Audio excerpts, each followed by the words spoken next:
All right. What's your big take for the week? What's your big takeaway on everything that's going down? I mean, what a week it's been, huh? I mean, all of these protests at universities, Columbia, UCLA, it's crazy. I cannot believe it. I mean, coming from a woman who worked really, really hard to pay herself through college and still had some student debt, not a lot, but some. It's just infuriating to see that. It's like, if I want to get to school, if I have a goal and a purpose and I'm paying to be there, then I have a right to be there. Get those people out of there. That is a huge disturbance. Let me be clear about this. You went to college. You got a loan. You signed a contract where you agreed to pay that money back so you could go to college and do better for yourself in life. Is that all correct? Correct. Yeah. And I don't expect someone else to pay for it for me. So you don't want to go down the street here and knock on doors and say, hey, will you pay my student loan back? You don't think that's a good idea?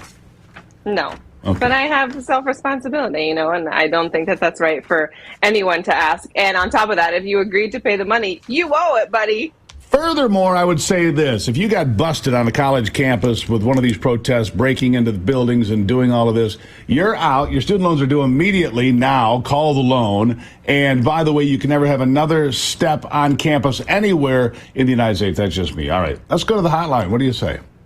Let's do that. Melissa is on the line in North Carolina. Melissa, how are you? I'm great, Steve. How are you? I'm doing great. What's on your mind?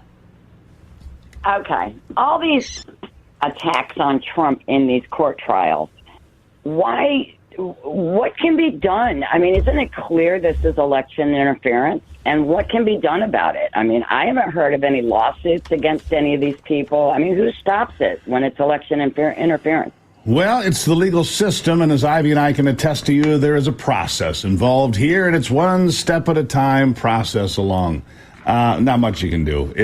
Ivy, what happens here, as you know, is it'll go to the next level and the next level and the next level, and so he'll appeal. Yesterday was a terrible day in court for them. Their star witness yesterday, a former attorney for Michael Cohen, said, yeah, I put together non-disclosure agreements, hush money for Hulk Hogan and others.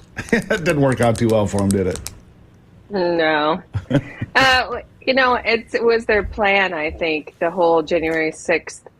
By the way, going back to what I was saying earlier, there's a whole lot of people who were jailed for January 6th going into the Capitol. Yeah. And these folks, these kids that are at college campuses are doing far worse. But in terms of election interference, I think that is exactly what they were planning on doing, keeping him from being on the campaign trail.